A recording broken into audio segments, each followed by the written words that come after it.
بس خواتین حضرات، آج سے تقریباً 23 سال قبل جب پاکستان پر حکمران پرویز مشرف اور نیشنل ڈیفنس یونیورسٹی کے گریجویٹس کی ٹیم نے یہ فیصلہ کیا کہ پاکستان کو فارن پالیسی کے حساب سے امریکہ کا ساتھ دینا چاہیے، کیونکہ 11 ستمبر کے بعد اگر ہم کسی اور صورتحال میں جائیں گے تو ہم عالمی سطح پر بھی تنہا ہو جائیں گے اور ہماری معاشی اور عسکری ساری کی ساری حالت تباہ و برباد ہو جائے گی۔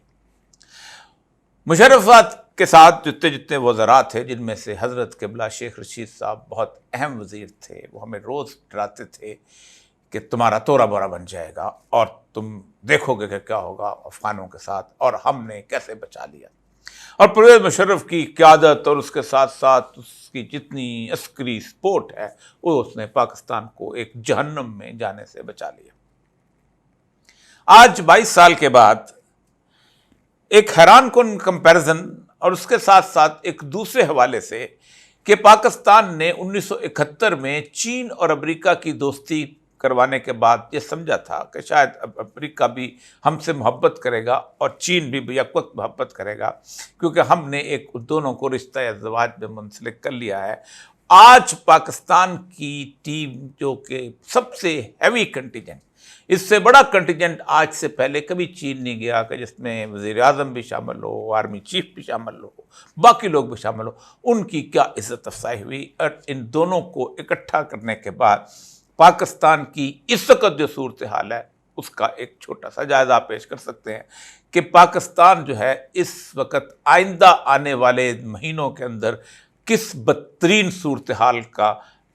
سامنا کرنے والا ہے۔ جن طالبان کے بارے میں یہ گفتگو کی جاتی تھی کہ انہیں جہالت کے تحت یہ فیصلہ کیا اور پتہ نہیں کس زمانے کے لوگ ہیں، آج ان کی حکومت کو تقریباً 1000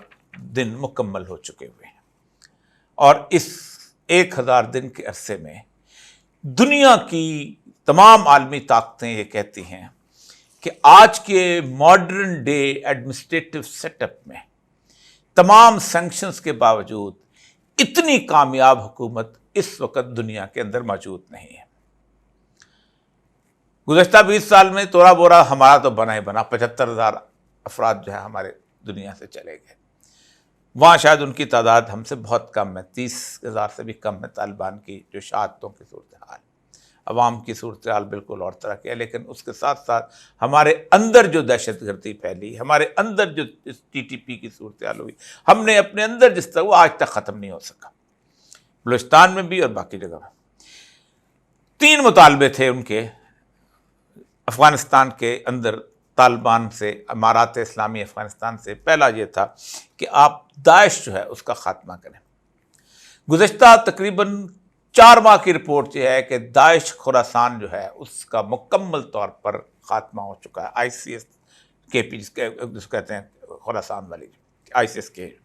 خاتمہ ہو چکا ہے، دھماکے ختم ہو چکے ہیں۔ افغانستان کے اندر اب یہ تصور نہیں کیا جا سکتا کہ وہاں کوئی اچانک کھڑے ہو کے کسی جگہ گولڈ مائن لگائے اور ان کے سپاہیوں کو اڑا دے اور کچھ کرے۔ دوسرا ان کے بارے میں یہ تھا کہ آپ نے پوسٹ کی کاشت، یہ جو پاپی جاتی ہے جیسے ہیروئن بنتی ہے، اس کو ختم کیا جائے۔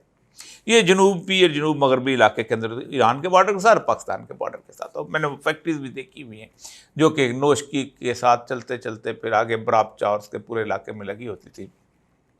اور جس کے بارے میں ایک معجزاتی طور پر ملا عمر نے ایک آرڈر پاس کیا تھا کہ کل سے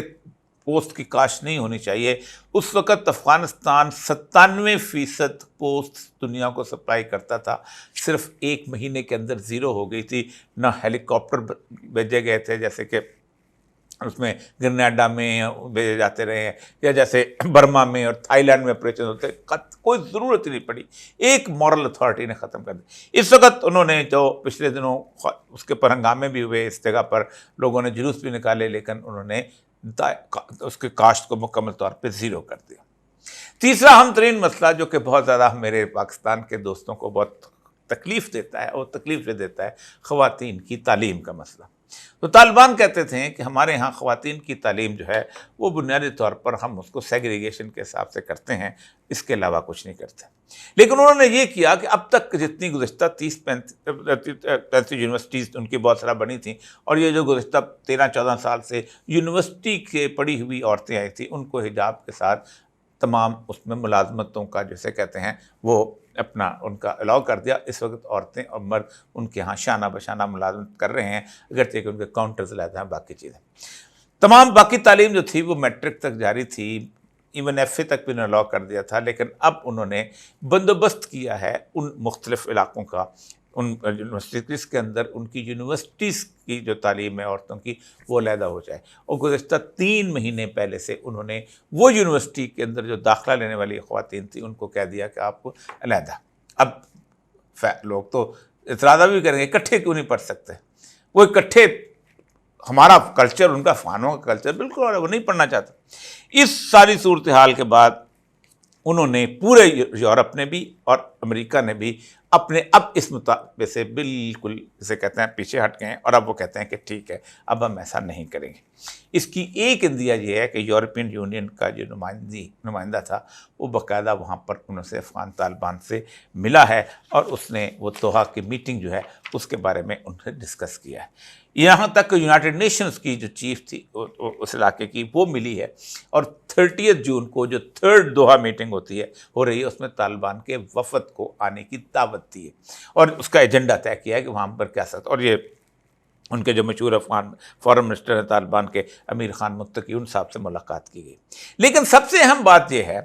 کہ جو دنیا پوری کے اندر وانٹڈ بندے ہیں نا، ان کے بارے میں اگر وہ ٹریول کرنا چاہیں تو انہیں 5 بڑی عالمی طاقتوں سے منظوری لینی پڑتی ہے، امریکہ سے، برطانیہ سے، فرانس سے، چین سے اور روس سے۔ 5 ملک ہوں تب۔ ان میں سب سے بڑا نام جو تھا وہ حقانی نیٹ ورک کا نام تھا، جس کے اس وقت سراج الدین حقانی ان کے انٹیریئر منسٹر۔ وہ 4 جون کو وہاں سے نکلے، دبئی گئے، محمد بن زید بن النہیان سے ان کی ملاقات ہوئی،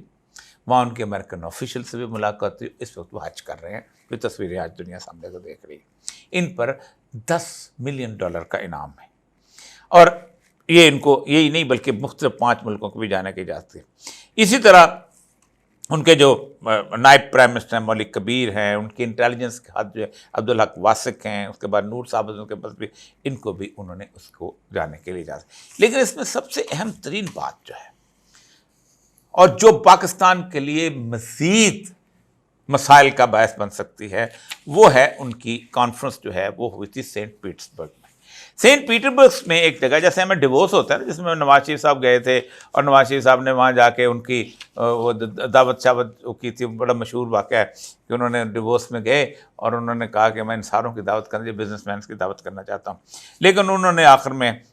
بندہ کوئی نہیں ملا، تو ہمارے انہوں نے بتایا بھی تھا سب فارن سیکرٹری جو ہمارے ہاں آئے تھے شمشاد خان، ہم نے کوئی ڈرائیوروں وغیرہ کو وہ بنا کے تو نواز شریف صاحب کے سامنے بزنس مین جو ہیں ان کو پیش کر دیا۔ لیکن